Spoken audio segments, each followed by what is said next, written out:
What's up, everyone? It's Q from Retro Q Gaming, and it's 2 in the morning, so I am exhausted but can't sleep. So what do I automatically do? Go to decide to make a video, because everyone knows it's always a smart idea to do something publicly when you're extremely tired in the middle of the night. But anyway, I digress. As you can see, I've rebooted up Fallout New Vegas, this time on the PC. Originally I did it back on the 360, and it's still a pretty damn good game. Of course, I'm doing this for the whole Fallout 4 thing.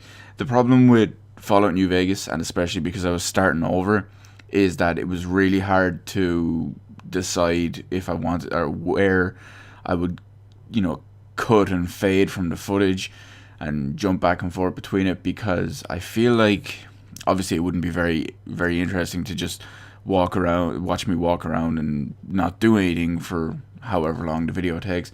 But at the same time, I feel like it wouldn't really be Fallout if you just watched me do, fights and cutscenes, or not fights and cutscenes, fights and battles for, whatever, like 5-6 minutes, however long I decide to ramble on incoherently.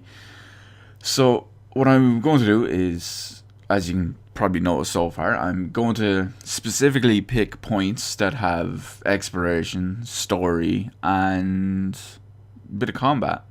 So this way, I don't have to, I don't mind cutting between everything and all, but I feel like I can just pick ones that give a bit of everything, instead of having to cut 10 pieces together just to make it somewhat give it some semblance of an all-rounded video. So hopefully that works out, because I've talked way too long in this little intro, because what I'm actually going to talk about is the fact that Fallout 4 is official that it will not be on PS3 and 360. Now, most people gathered that when it was announced the other day to be released on Xbox One, PS4, and PC. So most people figured, okay, yeah, cool, it's probably not coming out on the originals. So some people were also worried that it meant further on down the line that they would push them out, or that they just weren't talking about them. But that's not the case. So according to Matt Grandstaff, who is the global community lead at Bethesda, he officially confirms that Fallout 4 will not be on 360 or PS3. It will be exclusive to the 8th generation of consoles, which is the PS4 and Xbox One, as well as the PC. So that's great, because I'm very happy about that.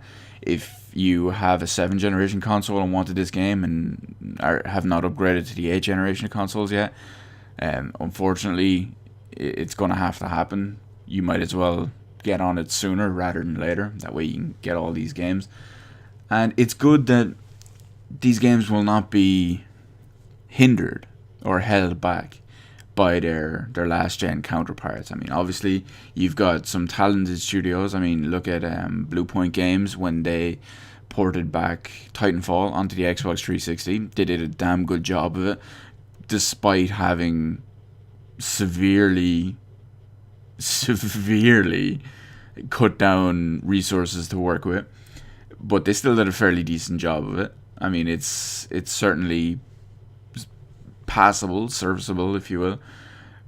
But in a big game like Fallout, a big game that has a huge amount of items, a huge amount of open areas and textures, all loaded in at once, assuming it does a Fallout New Vegas style, and it will load them in as a cell, which basically loads in, just for argument's sake, we'll call it a 5 mile by 5 mile area, and it loads up everything in there at once, and we'll assume it goes like that. Again, those numbers are just made up, but especially with how detailed the textures and all are going to be, and hopefully how much more populated and dense the world will be, not to mention, graphics, lighting, the engine, and all the effects that it can pull out.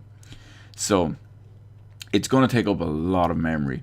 I mean, I'm expecting to see the minimum requirements on this be like 6 gig RAM, maybe recommended 8. Now, I'm not worried, I've got 32 gig in here, but It's just, it would be nice to see that they would actually take that into consideration, and I do think that it will require a significant amount of RAM. Well, I say a significant amount, but realistically, it's not a significant amount. I mean, it's 2015. If you're interested in playing games at all on PC, by now you should have at least a minimum of 8 gig RAM, because I mean, games are doing recommended or minimums of like 4 and 6 gig now. Some games going even higher. So I mean, if you do other stuff, chances are memory is dirt cheap now anyway. So you can pick that up fairly cheap. So it'll be nice, the fact that Fallout 4 will be able to take full advantage of.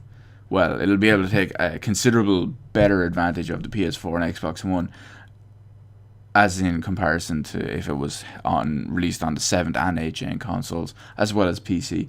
And considering the fact that the PS4 and Xbox One are considerably closer to develop to the PC than the previous generation consoles were, I think there'll be less, I hope anyway, because they don't have the greatest track record of it, but I hope there will be less significant, less amount of bugs in general, less amount of glitches, but less significant amount of ones. I remember ones on the PS3, for Skyrim, for example. If your save file got too big, or if your save file got too big, the game would just basically explode. You had issues with trying to go in and out of water. There was issues if you left the console on for too long, because the PS3 only had 256 MB RAM for like actual I won't say storage RAM, but it had 256 MB of memory.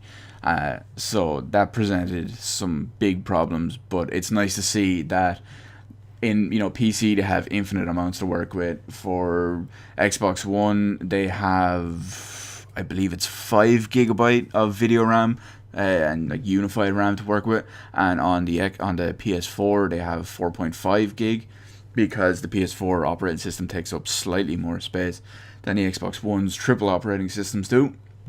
So they've got a lot more to work with, both in graphical grunt, CPU grunt, and just general memory overall, because it's going to be nice to see, just because the game looks great. I can't wait. And I'm rambling on, so I'm just going to leave it here, because I've already been talking way too long and way more than I planned. So let me know in the comment section below what your thoughts are on it being officially confirmed to not come to 7th generation of consoles. Personally, I think it's a good thing, but that's just me.